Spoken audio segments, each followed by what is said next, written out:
Hello friends, എല്ലാവർക്കും നമ്മുടെ പുതിയൊരു വീഡിയോയിലേക്ക് സ്വാഗതം. ഇന്ന് നമ്മൾ വന്നിരിക്കുന്നത് നമ്മുടെ പുനലൂർ തൂക്കുപാലം കാണാൻ വേണ്ടിയിട്ടാണ് കേട്ടോ. അപ്പോൾ നമ്മുടെ കൊല്ലം ജില്ലയിലെ മലയോര പട്ടണമായ പുനലൂരിൽ ജില്ലയുടെ പ്രധാന നദിയായ കല്ലടയാറിൻ്റെ ഇരുകരകളെയും ബന്ധിപ്പിക്കുന്ന ഒരു തൂക്കുപാലമാണ് കേട്ടോ നമ്മുടെ പുനലൂർ തൂക്കുപാലം. തിരുവിതാംകൂർ രാജാവായിരുന്ന ആയില്യം തിരുനാൾ രാമവർമ്മയുടെ കാലത്താണ് പുനലൂരിൽ തൂക്കുപാലത്തിനുള്ള ആവശ്യം ഉടലെടുത്തത്.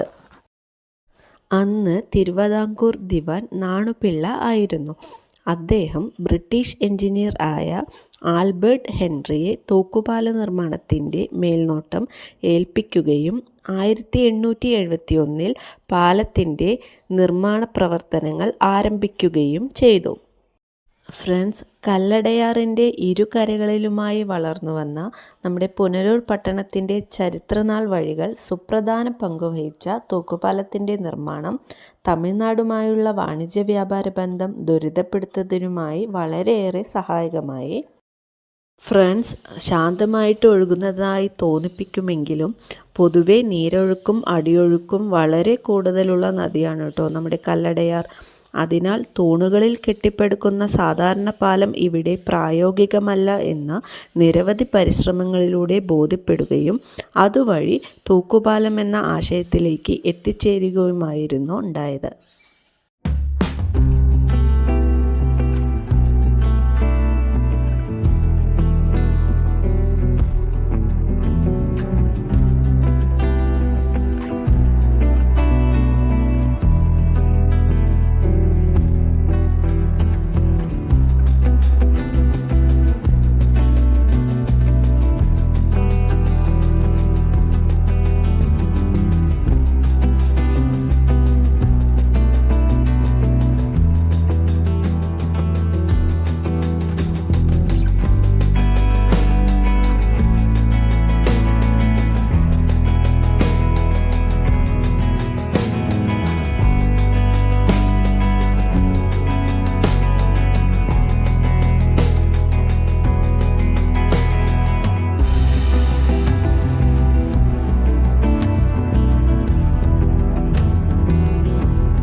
ഫ്രണ്ട്സ്, നിങ്ങൾക്ക് ഈ വീഡിയോ ഇഷ്ടപ്പെട്ടാൽ ലൈക്ക് ചെയ്യുക, ഷെയർ ചെയ്യുക, സബ്സ്ക്രൈബ് ചെയ്യുക. അപ്പോൾ നമ്മുടെ കൊല്ലം ജില്ലയിലെ പുതിയ വിശേഷങ്ങളായി നമ്മൾ വീണ്ടും വരുന്നതായിരിക്കും. നമ്മുടെ പുനലൂർ തൂക്കുപാലത്തിനെ കുറിച്ച് എനിക്ക് അറിയാവുന്ന കാര്യങ്ങൾ കുറച്ച് ഞാൻ സെർച്ച് ചെയ്തിട്ട് നിങ്ങളോട് ഷെയർ ചെയ്തതാണ്. അപ്പോൾ ഫ്രണ്ട്സ്, നമ്മുടെ ഒരു കൊച്ചു വീഡിയോ ആയിരുന്നു. അപ്പോൾ നമുക്ക് വീണ്ടും കാണാം എന്ന പ്രതീക്ഷയോടെ. Okay, by.